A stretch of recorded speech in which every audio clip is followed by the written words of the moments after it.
सर्वाय नमः, रुद्राय नमः। द्वादश ज्योतिर्लिंग स्मरण करते हैं, अभिषेक करते हैं भगवान महादेव रुद्र के दिव्य आशीर्वाद की प्राप्ति के लिए।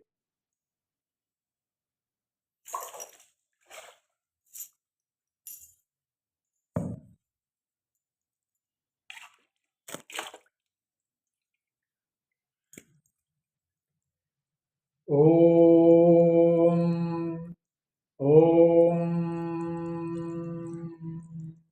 शिवाय नमः, शंभवे नमः, दुल्पाणये नमः, भवाय नमः, रुद्राय नमः, वामदेवाय नमः, सदोजाताय नमः, ईशानाय नमो तुते। हर हर महादेव शंभो। ॐ सौराष्ट्रे सोमनाथं च श्रीशैले मल्लिकार्जुनं पूजनीया महाकालमोकारममलेश्वरं वरल्या वैद्यनाथं च डाकिन्यां भीमशङ्करं ते वन्दे तु रामेशं नागेशं दारुकावने। वाराणस्यादौ विश्वेशं त्र्यम्बकं गौतमी तटे हिमालये तु केदारं तु सोमेशं शिवालये। एतानि ज्योतिर्लिङ्गानि प्रातःसायं पठेन शतजन्मकृतं पापं स्मरणेन विनश्यति। ॐ भव सर्व रुद्र ईशान पशुपति देवताभ्यो नमः। शुभ में द्वादश ज्योतिर्लिंग का पाठ करें।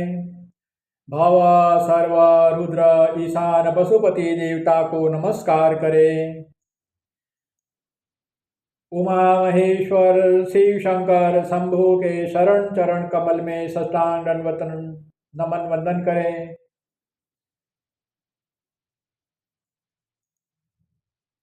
छवि की कोई आवश्यकता नहीं, छवि हो तो ठीक, न हो तो ठीक।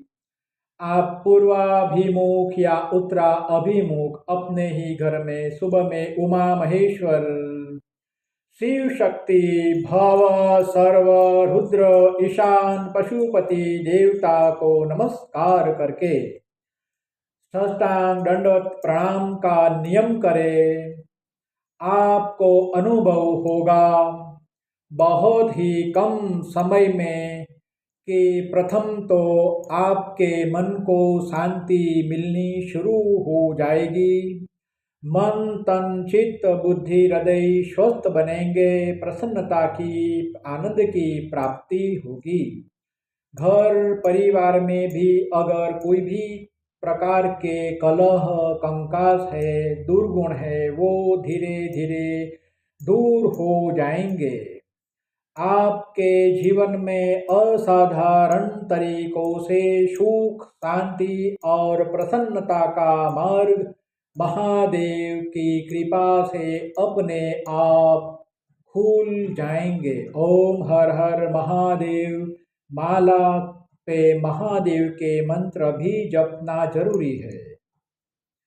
ये मैंने जितने मंत्र कहे आपको दिन में करीबन एक एक माला की तो जपनी ही है।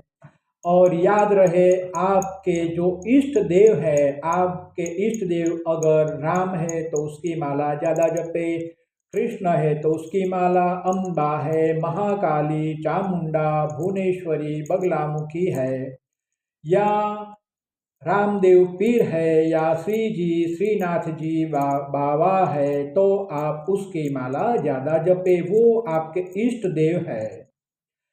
ये जो मंत्र, ये जो स्तोत्र है, ये इष्ट देवता के साथ में आपको करने हैं।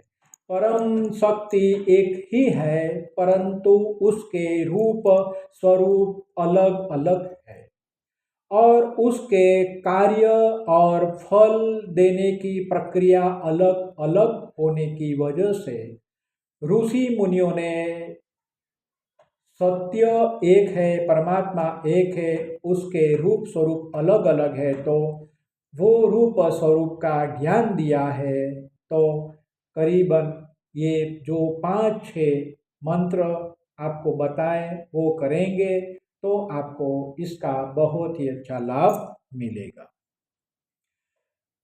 एक बाबत कितने लोग ऐसा कहते हैं कि एक ही मंत्र जपे तो कैसा। एको ही निष्ठा बहुत बहुत बहुत ही अच्छी है, एकाग्रता की प्राप्ति के लिए बहुत ही अच्छी है। और एक ही मंत्र, इष्ट देव का मंत्र या नाम स्मरण, वो कांस्टेंट सबसे ज़्यादा जप है तो आपके लिए बहुत अच्छा है। आपके पिता, आपके दादा, नाना के पिता, आपकी पूरी पुख्त पूरे पूर्वज पूरे कुल में जो परमात्मा के रूप स्वरूप की पूजा होती आई है उसको कतई न छोड़े, क्योंकि वो देव के रूप स्वरूप को पता है कि आप कौन से कुल से हैं और आपके पूर्वजों ने किस प्रकार की प्रार्थनाएं इष्ट देव को, कुल देवी को की है। पितृओं ने अपने कुल की अभिवृद्धि के लिए, कुल की रक्षा के लिए, कुल में धन संपत्ति वैभव ऐश्वर्य की सत्ता की प्राप्ति के लिए प्रार्थनाएं की हो, पूजाएं आराधनाएं की हो, तो वो देव, वो अवतार की आप भी पूजा करोगे, उसका स्मरण करोगे तो वो आपको बहुत ही कम समय में बहुत सारे सुख समृद्धि देने तत्पर रहते हैं और वो दे देते हैं। तो मेरा आप सभी से अनुरोध है कि आप अपने कुल देवता या कुल देवी को मत भूलो। अपने देखा देखी में बहुत सारे लोग अपने भूल जाते हैं, अपने पितृ, अपने पूर्वज जिसकी पूजा करते थे वो भूल जाते हैं। अपने को ऐसा लगता है कि ये जमाने के अनुरूप वो नहीं। हाँ, वो सही कि अगर वो छोटा सरखा मंदिर है, छोटा सरखा मठ है तो उसको अच्छा बनाए। अगर छोटी सी की पूजा है तो उसमें पंचोपचार पूजा ऐड करें। अष्टोपचार पूजा 8 प्रकार की पूजा आप ऐड कर सकते हो, 12 प्रकार की पूजा और 16 षोडशोपचार यानी 16 प्रकार की पूजा आप ऐड कर सकते हो। ध्यान, आवाहन, आसन, आद्य, अर्घ्य, आचमन, अभिषेक, वस्त्र, यज्ञोपवीत, पुष्प, सुगंध, सौभाग्य द्रव्य, नैवेद्य, धूप, दीप, कीर्तन, नमन, वंदन, परिक्रमा, तो ये षोडशोपचार पूजन हुई। तो एक भी आप करोगे तो आपके आपके इष्ट देव बहुत ही प्रसन्न हो जाएंगे। लोग, कई ऐसे लोग हैं वो कहते हैं कि परमात्मा को या फिर परम पिता परमात्मा के स्वरूप को या अवतार को नमन वंदन कर दिया, वो अंतर्यामी सब जान जाते हैं सब, तो फिर और क्या करने की जरूरत। मैं आपसे अनुरोध करता हूँ कि जैसे बिन मांगे माता भी परोसती नहीं, बिन मांगे अपने पिताजी भी अपनी इच्छा पूरी नहीं करते, तो इस तरीके से परमात्मा के पास भी मांगना चाहिए। भले वो अंतर्यामी है मगर शास्त्र में वही परमात्मा के रूप स्वरूप ने कहा है आत्मनिवेदनम।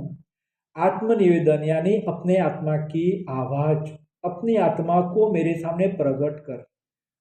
निवेदन यानी बोल अच्छी तरह। तो परमात्मा ने भी जो ऐसा कहा है, आत्मनिवेदन भक्ति का एक अमूल अंग है, तो आप इसका स्वीकार करें। मात्र धूप दीप करने से भक्ति नहीं, मात्र जाप कर दिया वो भी भक्ति नहीं, सर्वांग को लेना पड़ेगा। जैसे अपना शरीर है, दो, एक मस्तक, नासिका पुट, 2 कर्ण, 2 नेत्र, मुख, 2 ओष्ठ, ग्रीवा, 2 बाहु, हृदय, नाभि, 2 पैर, तो ये पूरा अपना शरीर हुआ। इसमें से अगर एक अंग भी, अगर आप कल्पना करो कि एक अंग आपका निकल जाए, एक हाथ निकल गया यहाँ एक पैर निकल गया तो कैसा रहेगा। बस। तो वैसे परमात्मा की पूजा में ये जो अंग है, नमन, वंदन, धूप, दीप, तिलक, अभिषेक, नैवेद्य, आरती, साष्टांग दंडवत प्रणाम, ये पूजा ज़्यादा नहीं, 10 मिनट की पूजा लगती है, लंबी नहीं। आप इतना करें और देखें 6 ही महीने में आपकी बहुत सारी परेशानियां दूर होनी शुरू हो जाएगी। हर हर महादेव हर।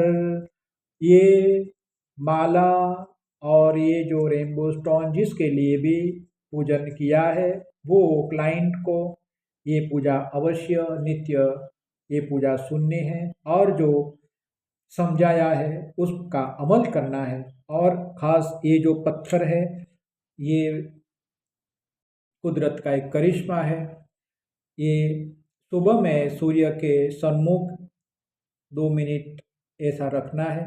सूर्य के विभिन्न किरण, अल्ट्रावायोलेट किरण इसमें आएंगे, सप्त किरण इसमें संग्रहित होंगे और पूरे दिन ये आप अपने पास रखोगे तो सूर्य की ऊर्जा के द्वारा आपको मिलती रहेंगी। और इसके साथ में आपको ध्यान करना है। और जो इष्ट देव है, राम हो, हनुमान जी हो, काली हो, महाकाली हो, भद्रकाली हो, चामुंडा, आपके इष्ट देव स्वामी भगवान हो, रामदेव पीर हो, जो भी है उसका आपको ध्यान धरना है। फिर इसे अपने कपाल पे स्पर्श करा के फिर इसको अपने जेब में रख देना है। तो ये इतना शक्तिशाली है और आप इतना करोगे, इसके पे इतनी पूजा की और बाकी आप इस पे मेडिटेशन करोगे तो ये बहुत ही शक्तिशाली बन जाएगा और आपको बहुत ही अमूल्य प्रकार के फल देने शुरू कर देगा। ओम नमो नारायणम। ओम पूर्णमदः पूर्णमिदं पूर्णात् पूर्णमुदच्यते पूर्णस्य पूर्णमादाय पूर्णमेवावशिष्यते। जो पूजा की भगवान श्री कृष्ण वासुदेव के शरण में अर्पण करते हैं, परमात्मा के श्री शरणम शरण चरण कल में अर्पणम। श्री कृष्णार्पणमस्तु।